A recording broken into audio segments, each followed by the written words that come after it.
खरं तर इथं आल्याच्या नंतर अजून आनंद असा वाटतोय की तुमच्या परिसराची श्रीमंती म्हणण्यापेक्षा आपल्या कानादेशाची तोफच म्हणावं लागेल. आमचे दादासाहेब भुसे त्यांचे चिरंजीव आविष्कार दादा आलेले आहेत का? येऊ करा ना. हा म्हणजे रस्त्यावर येत बो असं. आविष्कार दादासाहेबांचं इथं आगमन होणार आहे. कसं आहे ना, एकटा माणूस सगळं काय नाही करू शकत. एकटी व्यक्ती काय काय करणार प्रत्येक ठिकाणी हाजरी लावणं शक्य नाही. म्हणून त्यांचे चिरंजीव इथं येत आहेत महाराज. आणि तुम्हाला सांगतो बरं का, जर का आपले भुसे साहेब आले नाही तर बाकीच्यांनी गैरसमज करायचा पण नाही. कारण एकटं माणूस कुठं कुठं हाजरी लावून मला सांगा. आता माले दिनभर मग 3 कीर्तने करणार राहतच नाही. बट अजून फोन करतो महाराज आज ना कीर्तन कुठे, प्रत्येक ना उचलाय ना असं नक्की नाही. दिनभर मग 3 कीर्तने बी करणार मला बट समय ना आखो नातेवाईक बितेवाईक परिवार आणि आखो उचल टकू त्या फोन येतच ना बिनकाम ना. काय मग महाराज तुम्ही ते घरी बसले विसरी घ्या तू चेट रे हो आप्पा. अराटे बोला नाही आव नाही रे तुला इसरा नाही तुला शिलगाई दे ना राखेल टाकी चेटाड तू बट खरंच आहे. पण मग ते काय काय करी माणूस दिनभर मग 3 कीर्तने करणार कोणले यात 3 माणूस. तसं साहेब आले नाही तर काही समज करू नका. बाकीना लोक लगेच म्हणतात नाही हो आता त्या मोठला घ्या तू टाय का बट रे आप्पा मोठला नाही घ्यात रे ज्यानं झडच त्याला कडत रे. लोक देतच त्या काय काय करतस का 3 तास सोडतात नाही ना आप्पा. खरं तर दिवसभर कार्यक्रम असतात. प्रत्येकाचा फोन रिसीव्ह करणं काही शक्य होत नाही. म्हणून सर्वांची मी तर दिलगिरी व्यक्त करतो आणि जाहीर माफी मागतो. मला आत्ता पण मी जेव्हा तयारी करत होतो कपडे वगैरे चेंज करत होतो तेव्हा मला कमीत कमी 35 ते 40 फोन होते. तिथलाच टाईम फक्त 8:45 ते 9:15 दरम्यान 35 ते 40 फोन होतात. कोणता रिसीव्ह करसू बरं मी सांगा. मग तरी बाकीना ज्यासल्या अक्कल नाही त्या सांगतात तो आता पैसा आला आहे घ्या मोठा वे घ्या तो आता काय तटे फाशीलीन मरू तुम्हाला फोन नाही करता. ओ आप्पा मोठा बिटा काय होईल नाही शे टाईमच राहत नाही. त्यामुळे काही वेळेस माणसाने ॲडजस्ट करायला पाहिजे नाही का. आता इथं ज्यांच्या अनुषंगाने मी आलोय ते म्हणजे माझे मामा श्री प्रल्हाद मामा सूर्यवंशी डॉक्टर साहेब. त्यांनी सांगितलं मला वाटतं इथले सनी भैया हां सनी भैयांचा आग्रह होता काही का होईना रविकिरण महाराजांना आणायचंय. आणि कसं आहे ना जर मी प्रत्येक कीर्तनातून हे सांगतो मग कोणीतरी तारीख देणार जवळचं असलं तर तारीख होते ॲडजस्ट. जसं की सक्का मामान पोरे पण मग कोणीतरी चिठ्ठ्या पोहोचवणार आहे ना तर लग्न जमस नाही ते सक्का मामा बी पोर देत नाही. बरोबर आहे का नाही. मन गरमा आहे तसं.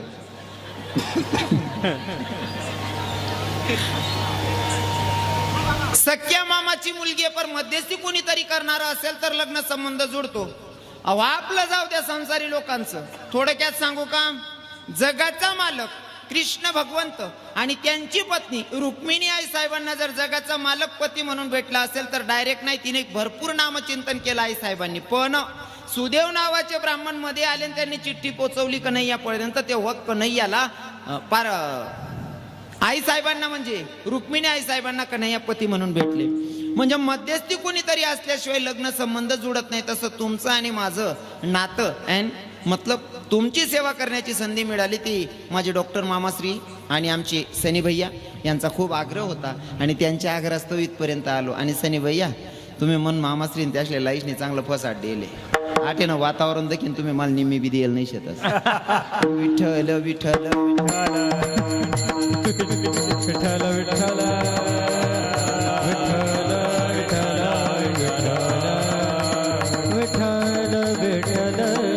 गायनासाठी उभे असणारे आमचे माझे सर्व म्हणजे गायनाचार्यांमध्ये माझे फेवरेट गायनाचार्य म्हणजे आमचे किरण माऊली. हां आता तुम्ही लगेच दादासाहेब असा कथा न कचाचे चेन द्या. मी फेवरेट गायनाचार्य सांगेले फक्त. आमचे किरण माऊली आहेत, आमचे महाराष्ट्री आहेत, आमचे एकनाथ हां आजंगचे बाजी क्या बात आहे. तेच म्हणतात चेहरा वयक ना लागला. हां आपण एकच वार मग एक दावणी दिले ना बरोबर. सगळी भजनी मंडळ परिचयाची एक वावर मग बघा त्याच नाव वार मग झालं तुम्ही. सगळे गुणवान मंडळी मृदुंगाचार्य महाराज चांगले आहेत, वाजवणारे म्हणणारे महाराज सगळे चांगले आहेत, ऐकणारे श्रोते तुम्ही सुद्धा चांगले आहेत. खरं तर नाव प्रत्येकाचं घेणं शक्य होणार नाही. कसं आहे ना, मी जर नावे लेवाल गो बराच बाहेर गावतीन लोक येईल शेतस नावे लिहावले मग बाकी नसणार लेवाय घ्यात बाकी नसणार राय घ्यात त्या बशी बशी सांगशील गाव रे यान करतं इथला दूर ते नाही होतं रे आपली विसरी जा असं आणि समजा बटाच ना विचार करीन जर नावे लिहायला गवते 2 तास असा सरी जात नावे वाचा मग तुमले काय विचारतील ते तुम्ही सांगशात आमले संबंध नाही कीर्तनकार येलो होता का बाट येलो होता नावे वाची राहतात मनीषीन आलेले सगळे श्रोत्यांच्या पायाला स्पर्श करतो जे माझ्यापेक्षा ज्ञानामानाने मोठे असतील त्यांच्या पायाला स्पर्श करतो आणि चिंतनाकडे वळतो विठ्ठल विठ्ठल विठ्ठल विठ्ठल विठ्ठल विठ्ठल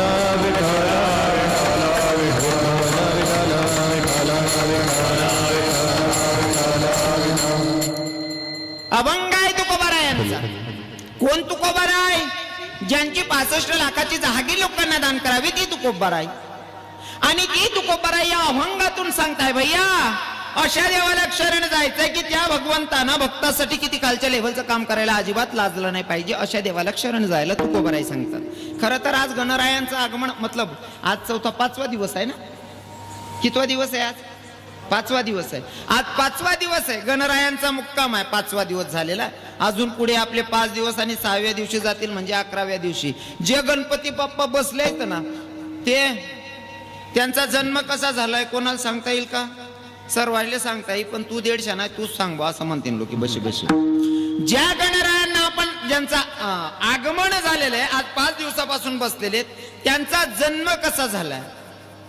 बरेच लोकांची मानसिकता म्हणजे बरेच म्हणण्यापेक्षा 90% लोकांना हेच माहिती आहे पार्वती मातेनं अंगाचा मड काढला आणि त्या मडनं गणरायाला घडवलं. बरोबर आहे ना माया? असंच आहे ना. मी थोडं बी चुकाव नाही बरोबर सांग राहिलो ना तुम्ही बरोबर आहे ना.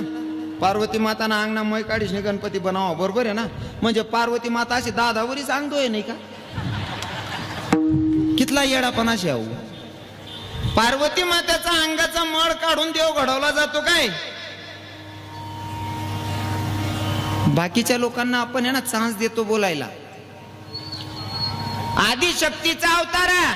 आपण साधारण लोक जर कधी कोण तोंड केले ना असं पीठ मळता मळता जरी हात भरेल थकली ना तरी पोया खातच नाही आपण. बरोबर आहे ना. इथलं चत्र इथं काढतच. ती आदिशक्तीचा अवतार आहे. तिच्या अंगावर एवढा मड राहू देईन का हो. आदिशक्ती होती ती एवढा मड राहू देत नव्हती पण आहे ना पहिले साबण वगैरे नव्हते म्हणून अंग धुण्यासाठी ना उंट ते काय लावायचे नाही का. हा आता काय म्हणतास आपण त्याले हा उठणच म्हणतास ना. हा त्या अंगाला लेप लावायची आणि ते लेप काढल्याच्या नंतर बसू बसू गणपती बाप्पांना घडवलं. अंगणा महिने होता बरं तो. ओ बहिणी स्वामी तुम्हाला बोलतो उदिने बहिणी तुमले पटत चालते ते तुम्ही. पार्वती मातेनं ते उंटण लावलेलं होतं ते काढून त्याचं गणराया घडवले त्याच्यामध्ये सजीवंत मंत्र जपून गणराया एक बाल रूपात अवतीर्ण झालेल्या. आणि शंकर भगवंत येत होते. शंकर भगवंताला विरोध केला आणि शंकर भगवंतांना ते मान छाटली वगैरे वगैरे तुम्हाला कथाभाग माहिती आहे. पण तुम्हाला सांगतो ही कथा जरी असली तरी सुद्धा दुसऱ्या कथेमध्ये गणराया म्हणजे कृष्ण भगवंताचाच अवतार आहे. विठ्ठल विठ्ठल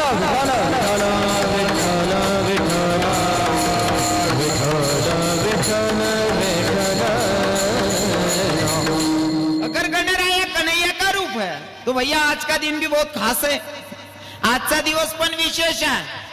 गणपती बाप्पाचं येऊन आज 5 दिवस पूर्ण होत आहेत पण आजचा दिवस माझ्यासाठी पण आणि तुमच्यासाठी पण खास आहे. तो म्हणजे कोणचा? आज आहे राधाष्टमी. आजच्या दिवशी राधेचा जन्म झाला होता. राधेचा जन्म झाला दुपारी 12 वाजेला. बघा कृष्ण भगवंताचा जन्म झाला रात्री 12ला आणि राधेचा जन्म होतोय दुपारी 12ला. त्याचं काय कारण आहे? राधेनं कन्हैयाला सांगितलं कन्हैया अरे तू 12ला जन्माला येतो तेव्हा तुझे काही भक्त उपवास सोडतात म्हणजे 12 वाजेपर्यंत वाट बघावी लागते. भक्तांना उपवास तापस करावा लागतो. मला तसलं काही करायचं नाहीये. मग मी दिवसा जन्माला येईल 12ला. जास्त वेळ उपवास करायची गरज आहे. दुपारीच उपवास सोडा. कारण काय माहितीये का जेव्हा कृष्ण भगवंत जन्माला आले ना तेव्हा गोकुळामध्ये चर्चा होती की नंद बाबांना मुलगा झाला अशी नव्हती चर्चा. मग काय होती? नंद घर आनंद भयो जय कन्हैया. नंद के घर आनंद ने जन्म लिया अशी चर्चा होती. पण जेव्हा राधेचा जन्म झाला तर नुसतं भक्ती नाही तर प्रेमानं जन्म घेतला होता. विठ्ठल विठ्ठल विठ्ठल विठ्ठल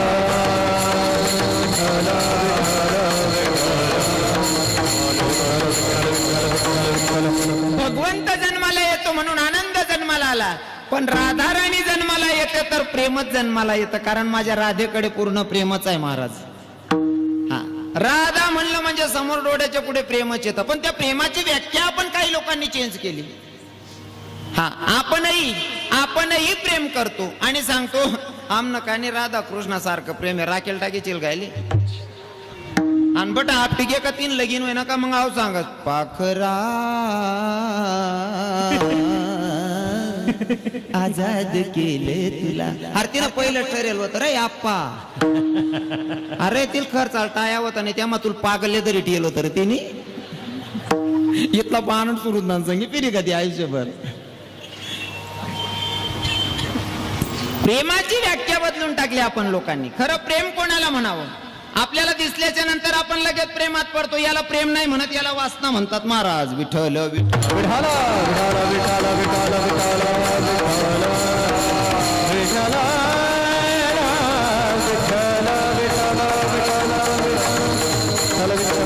आणि राधा जन्माला आल्याच्या नंतर राधेचं काय महत्व आहे थोडक्यात सांगतो. आज राधा अष्टमी म्हणून सांगावं वाटतंय मला.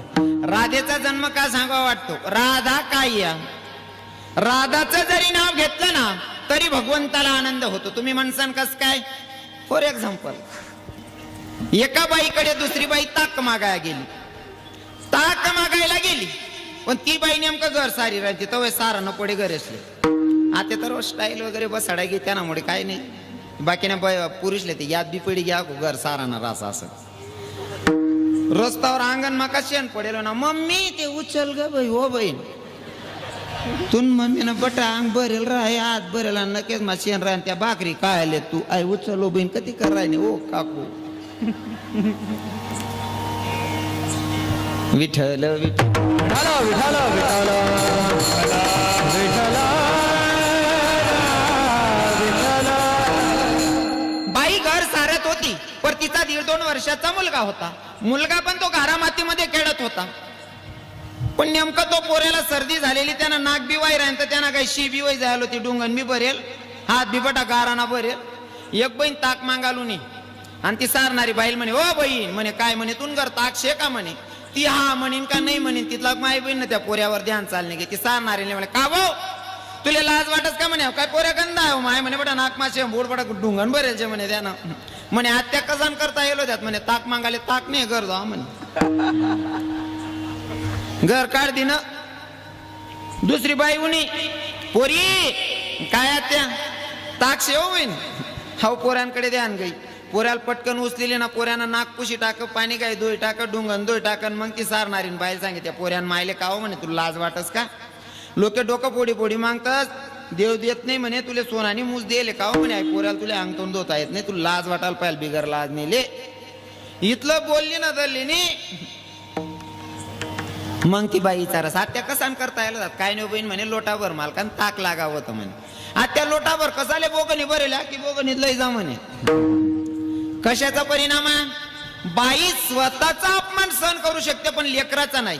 आणि लेकराची जर स्तुती केली तर माय त्या बाईसाठी किंवा त्या माणसासाठी काहीही करायला तयार असते. बरोबर आहे ना. लेकराची स्तुती जशी मायला आवडते तशी देवाला त्याच्या भक्ताची स्तुती आवडते. म्हणून देवाच्या नावापेक्षा राधेच्या नावाला किंमत आहे. विठ्ठल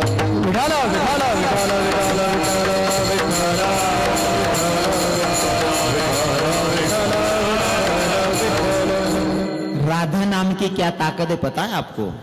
राधा नावाची काय ताकद आहे ऐकायचं का? हे राधे राधे राधे राधे राधे राधे बिन पिए नशा हो जाता है जो. राधे राधे बिन पिए नशा हो जाता है जो. राधे राधे बिन पिए नशा हो जाता है वो. बिन पिए नशा हो जाता है. मेरा बरसाना रंगीला है वहाँ राधा नाम की लीला है.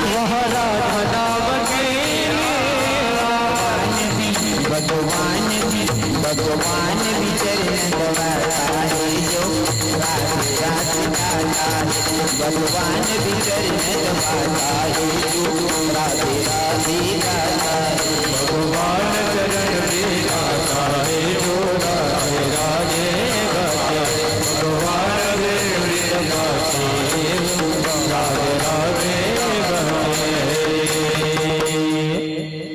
राधा नामाची ताकद अशी आहे ना, दुसरा कोणताही नशा करण्यापेक्षा नामाचा नशा कधी कामी येतो. हे हरी जाम पर जाम पीने से क्या फायदा, शाम पियोगे सुबह उतर जाएगी. हरि नाम का एक प्याला पी ले बंदे तेरी जिंदगी सवर जाएगी. जर प्याला घ्यायचा जा, नशा करायची जा, तर नामाची करा, भगवंताच्या नामाची. कारण भगवंताच्या नामाची ताकद काय सांगू का? हे नाम तुझे रे, नाम तुझे रे, नाम तुझे रे नारायण. नाम तुझे रे, नाम तुझे रे, नाम तुझे रे नारायण.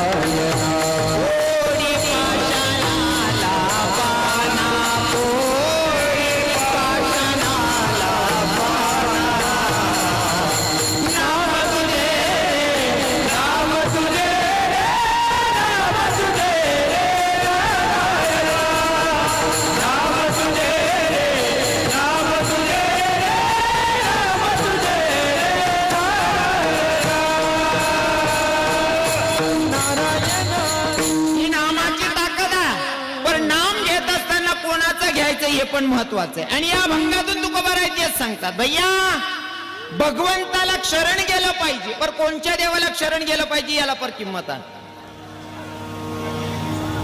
कोणीतरी राजकारणी व्यक्ती आहे, मला राजकारण माना रबी समजत नाही, पण मला बोला नाही विषय होऊ नका, सांगणं पड राही ना तुमले. XYZ कोणी राजकारणी व्यक्ती आहे, त्याच्या मागं फिरू नका असं मी म्हणणार नाही. तुम्ही राजकारणी लोकांच्या सोबत नक्की फिरा, पण त्या माणसाला, त्या राजकारणी माणूस संगे फिरा, पण त्या माणूसले तुमना पडेल बितड दिकाल पाहिजे. नाही ते तुमना घर पडेल रातन बंगलावाला ना घर कुर मंजूर कर देतो, चिल काय द्या त्याला तर कसाल फिरू. आपण फिरणारा येळाशेत मग बरोबर आहे ना. फिरू नका असं म्हणत नाही, पण अशा व्यक्तीच्या मागे फिरायचं की त्याला आपलं दुःख कळलं पाहिजे, तर फिरण्याला अर्थ. तसंच तुकोबाराय सांगतात, भैया शरण जायचं ना, मग अशा देवाला शरण जा की तो भक्तासाठी किती खालच्या लेवलचं काम करायला तयार असेल. जसं तुमच्याकडचे आमदार आहे, विठ्ठल विठ्ठल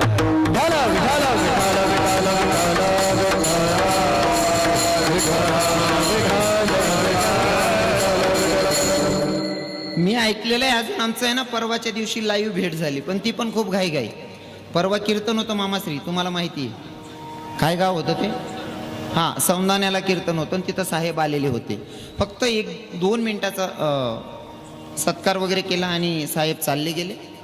पण मी असं ऐकलेलं, राजकारणाशी माझा काहीच संबंध नाही, पण साहेबांचा जर विषय आला ना, तर कोणताही व्यक्ती जाऊन भेटू शकतो, साधारण व्यक्ती पण तिथं जाऊन भेटू शकतो. ही साहेबांची खासियत आहे. नाही ते ज्या लोक मोठला वैग्यात ना त्यासले भेटान करता लवकर टाया बसत नाही, पण कोण आज बसेला लागत नाही, काहीच नाही म्हणे साहेब सांगे डायरेक्ट आपले जर गरज म्हणजे काही काम राहिलं तर आपण डायरेक्ट भेटू शकतोस. हो, आणि अशा देवाला शरण जायला तुकोबाराय सांगतात. पर साधकांनी तुकोबारायांना प्रश्न केला, तुकोबाराय अशा देवाला शरण जायचं की तो भगवंत आपल्यासाठी किती खालच्या लेवलचं काम करायला तयार असेल, अशा देवाला आम्ही शरण जातो. पण असा देव कोणचा आहे की तो भक्तासाठी किती खालच्या लेवलचं काम करायला तयार असेल? असा कोणता देव आहे? मग आम्हाला कळेल का? तर तुकोबारायांनी प्रमाण सांगितले, लक्षपूर्वक ऐका. माझा बोलण्यातून काही शब्द तुम्हाला असं जर वाटला आपल्याच बोलना भो, कीर्तनकार म्हणजे रेडीमेड कपडा आणि दुकान रास. एकनासाठी कपडा शिवावत नाही, ज्यांना मापना बसना त्यान गाले निघ जाण रे काका, अरे बरेल गरम दाती नका गाल जात रे भाऊन. कारण मला तुमचा इतिहास काहीच माहित नाही, मी फक्त सांगतोय. आता ज्याला बसलं शर्ट त्यानं घालून घ्यायचं, आपली जोडी डोकाला आली येवानं नाही. भगवंत भक्ताच्यासाठी खालच्या लेव्हलचं काम करतो. कोणचे भक्त? सुरुवातीलाच सांगेल तुम्हाला, ज्या भक्ताची माझ्या भगवंतानं जात बघितली नाही, पात बघितली नाही, फक्त बघितलं ते अंतकरणातला भाव, आणि तो भक्त होता महार समाजाचा चोखा मेळा. भगवंताची सेवा करत होता. एवढी सेवा की माझ्या भगवंताला दया यावी आणि चोखोबाच्या सोबत गुरं ढोरं ओढावी, इतक्या खालच्या लेव्हलची काम माझा भगवंत करतोय. एका ठिकाणी तर असं आलं की भगवंतानं परीक्षा घेतली असं समजायलाही हरकत नाही. चोखोबाच्या पत्नीला दिवस आहे. चोखोबारायांच्या बायकोचं नाव काय, पत्नीचं नाव काय या? हा, चोखोबाच्या पत्नीचं नाव काय या? सांगता येईल का? नाही ना, नाही. कमीत कमी संतांच्या बायका पत्न्या सांगता आल्या पाहिजे. चोखोबान बायकोन नाव काय तो बहिणीचं? कोण जान भो. आणि आमले माहिती राहतं, तुला आटे कसाल धडकावतो भाऊ, ते बी खरंय. मग चोखोबाच्या पत्नीचं नाव होतं सोयराबाई. चोखोबांना आता वारीला जायचं. चोखोबाला वारीला जायचं. चोखोबाने पत्नीला सांगितलं, म्हणले ऐक ना, अगं मला वारीला जावं लागतंय ग, वारीला जायची इच्छा. पत्नीनं सांगितलं तुम्ही वारीला जाताय ना, नक्की जा, पण ऐका ना, रस्त्यावर तुमच्या बहिणीचं गाव लागतं, तुमच्या बहिणीला तेवढा निरोप द्या, तुमच्या बहिणीला माझ्याकडे पाठवा, माझे दिवस भरता येतो, बाळंतपणाची वेळ जवळ, तुमच्या बहिणीला तरी माझ्याकडे पाठवा. चोखोबा म्हणतो हरकत नाही, सांगतो म्हणला. आता चोखोबा निघाले. चोखोबाला जाऊ दे ना बरं का बहिणी सोन वारीले, बायकोनी नवराला वारीला जाऊ दे ना बा असं म्हणणं आहे म्हणा. दिवसभर धावतात तरी बी नवरा सांगा जावा म्हणे, तुम्ही बहिणीला दाड दिजात म्हणे. अशी परिस्थिती आपली जर राहते ते ताई. घर रचील का देव काय दला नाही घ्या पुल्लावरील याची घ्या. वारीला जावाना जाऊ देव, कीर्तन लेखा जाय ना एखादा माणूस, एखादी बाई ऐ घरचेल का त्या बकलीला कुत्रा तोड टाकतील ना. तेवढं बरं वाडे मालेगाव मध्ये एक बी बाई येईल नाही जे, कारण मी बटत होता ना सांगाव आणि ना काहीच सांगाव नाही मी. चोखोबाच्या पत्नीनं स्वतः सांगितलं, स्वामी जाताय ना वारीला जा, पण रस्त्यावर तुमच्या बहिणीचं गाव लागतं ना, तुमच्या बहिणीला माझ्याकडे पाठवा म्हणला. आता चोखोबा राय निघाले, बहिणीला सांगणं विसरले, नामचिंतनात एवढे मग्न झाले, भजनात एवढे वेडे झाले, बायकोला दिवस आहेत आणि बाळंतपणाची वेळ जवळ हे सुद्धा विसरले महाराज. एवढी वेळी भक्ती होती. आता अंतकरणापासून देवाची भक्ती करत करत पंढरपुराचा मार्ग धरला. माझ्या विटेवरच्या मालकाला वाटलं याच्या बायकोचे दिवस भरते तरी हा बहिणीला सांगणं विसरला, म्हणजे काय विशेष प्रेम आहे माझ्यावर. महाराज जगाच्या मालकाला वाटलं जर भक्ताची भक्ती खरी असेल तर तिथं मी का ना गेलो पाहिजे. तर माझ्या मालकानं, पंढरीच्या मालकानं, पंढरपुराच्या मालकानं विटेवरनं उडी मारली आणि चोखामेड्याच्या गावाच्या शिवजवळ आला. अजून गाव माझा येईल नाही. गावाच्या शिवजवळ आला भगवंत, आणि भगवंत आल्याच्या नंतर मनात प्रश्न, मी जर का असाच्या असाच गेलो तर मला चोखोबाची पत्नी काहीच करू देणार नाही, मला चोखोबाची बहीण बनूनच जावं लागेल. मग आता चोखोबाची बहीण जर बनायचं असेल तर स्त्री रूपात जायचंय, आणि स्त्री रूपात जर जायचं असेल तर मला नऊवार साडी परिधान करावी लागेल. माझ्या जगाच्या मालकानं नऊवारी साडी नेसली मायाव. जगाच्या मालकानं नऊवार साडी नेसली आणि डोक्यावर पदर घेतला. कोणी गोष्ट कराय ना मी कोणी गोष्ट सांग रा बहिणी. देव देव म्हणत, देव ब्रह्मांडनाथ धनी अव जगना मालक, त्याले सुद्धा वाटणं बाईना अवतार मा जाय राय नो, बाई सारखं राहणं पडी, मला डोकावर पदर लेनाच पडी भो, कारण मी बाईना अवतार मा जाय राय नो बा असं. हा अरे भो समजणं रे भो. मी म्हणतो मन मटेरियल का वायबार जाई भो, मला असं वाटलं मी का कडक वर फेकीन मोक्या होई भो म्हणतो. जगाच्या मालकाला वाटत होतं जर मला स्त्री रूपात जायचंय तर मला डोक्यावर पदर घ्यावा लागेल, कारण आपल्या हिंदू धर्माची संस्कृती डोक्यावर पदर, आलेल्या अतिथींचा आदर, सासू सासऱ्यांची कदर आणि पतीच्या सेवेला हजर तिलाच म्हणावं इंडियन मदर. माया हो तुम्ही काय माझ्या दुश्मन नाही आहे, तुम्ही माझ्या माया माझ्या बहिणी आहात, पण तुम्ही माझ्या धर्माचे आहात म्हणून मला तुम्हाला काही गोष्टी सांगाव्या वाटतात.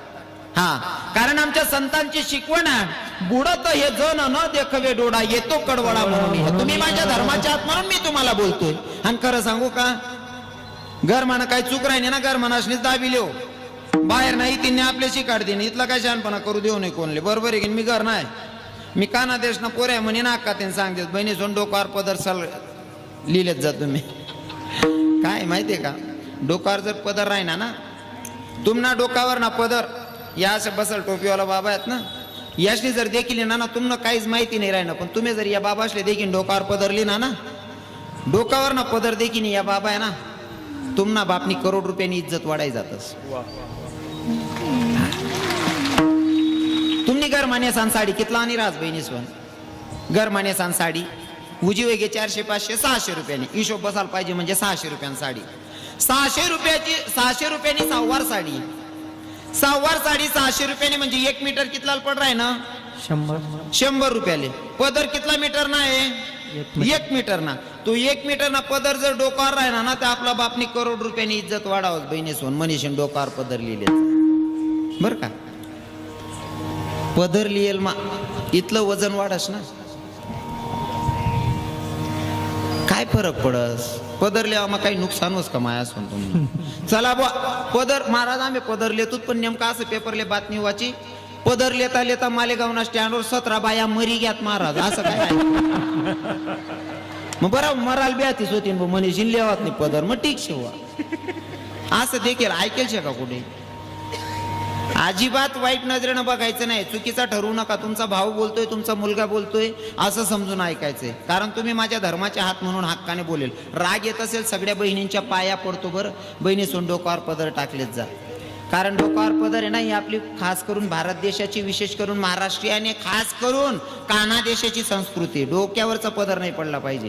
आपला काना देशनी पोरगी राष्ट्रपती होईगी बिचारी माय, कोण पुरुष मंडळी कोणी सांगू नका, महिला माता राष्ट्रपती झाली आपल्या काना देशाची मुलगी. काय नाव प्रतिभाताई पाटील. कोण वहिन्यात राष्ट्रपती, राष्ट्रपती होईगी माय, तरी डोकावर त्यांनी पदर पडू दिना नाही. मन बहीण बचत गटनी मीटिंगले जाणी पोलो तिरपा कोचिले ओ काकू तू पदरले वो म्हणे सोनचिडी हाटे राष्ट्रपती पदरलेस आणि आई बहीण बचत गटनी मीटिंगला पोलो तिरपा कोचे हो सांगू काकू तू खिचडी वाटत हो बहीण पदर टाको माय.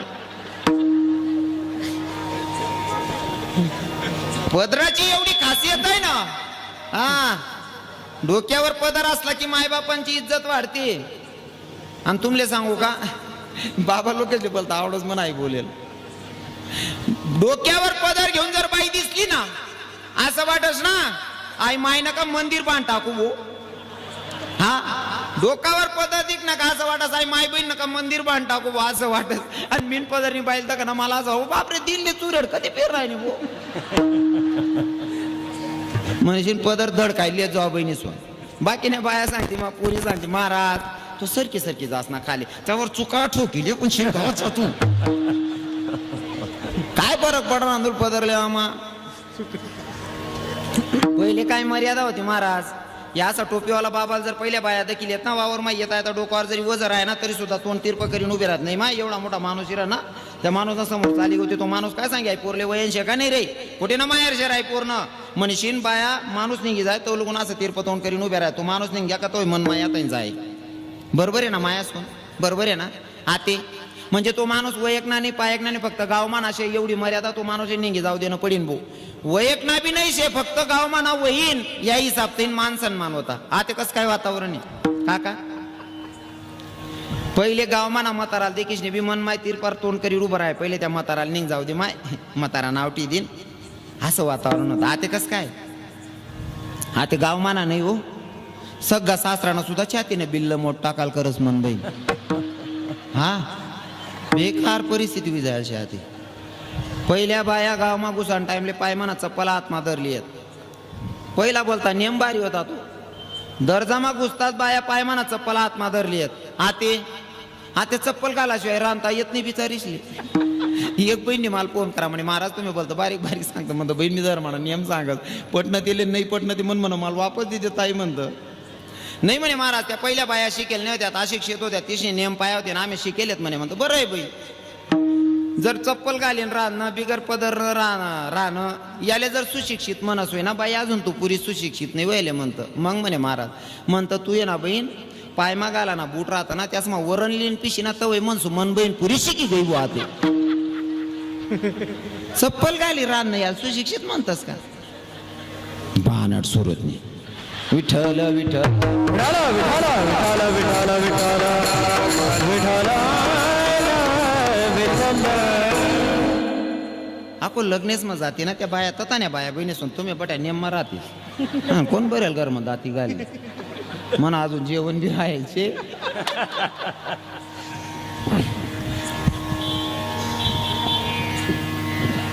पहिलं काहीच राहिलं नाही, काय काय सांगून काय काय राहू देऊ असा जीव करस म्हणा.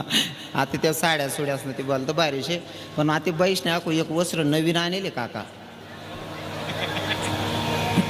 कोणतं बहिणी गाऊन तो गाऊनले दुकान मा बी दकस ना तरी असा जीव करस. मी चाकूला यायला पाहते फाडीन माठ टाक सुबा असा जीव करत म्हणा त्या गाऊनले दका. आणि एका रोजानं दुकान मा घुशीशनी माठ टाक सुद्धा गाऊनले मी त्या गाऊननी इथला सत्यानाश करेल जे इतक्या सुंदर माया हो. तुम्हाला आदिशक्तीचा अवतार म्हणतात. मस्त साडी नेसो वजन माराव. शरीराला काही व्याधी असेल तर नक्की घालायला पाहिजे. मी विरोध करणार नाही बरं का. मी बी तुम्हाच पोरगा आहे, तुम्हाला भाऊ आहे. शरीराला काहीतरी त्रास आहे मग घातलं पाहिजे, घातलं पाहिजे, काय विरोध नाही. पण बिनकाम ना त्या गाऊन घाल समजा घालेली ना तर आपलं आपलं घरमा घालेन घरमा पडी राव. बाकीने बाया गाऊन घालेन बटा गाव मा फिरी येते हो माय घर बट हो अक्का. आणि ती गाऊनवर काय बाई चांगली दिकस का हो. साडीवर असं वाटस ना आदिशक्ती ना अवतारे भो मन माय गणनी माये जिराणी असं वाटत. आणि गाऊनवर बाईल तर केल्या तुम्ही असं वाटत ना आपण त्या चिडा उडवाल बाजरी म्हणा चिडा उडवाल नाही लाकडे गाठ देत का. मजाने दिकस बहीण तू नको घालत जाऊ गाऊन. ते गाऊन बिऊन तर ताशील गाय दे त्या मस्त साडी नेस आणि वजन मारावा ना बहिणी सोन. लग्नेच माझा ते 10,000 साड्या नेसते आणि पदर तिरपा कोसतीस. आई आपली रूढी नाही, आपली परंपरा नाही शे. बरं एवढ्या माग्या साड्या नेसतेस पदर बी ते मागाच होईल ना दादा.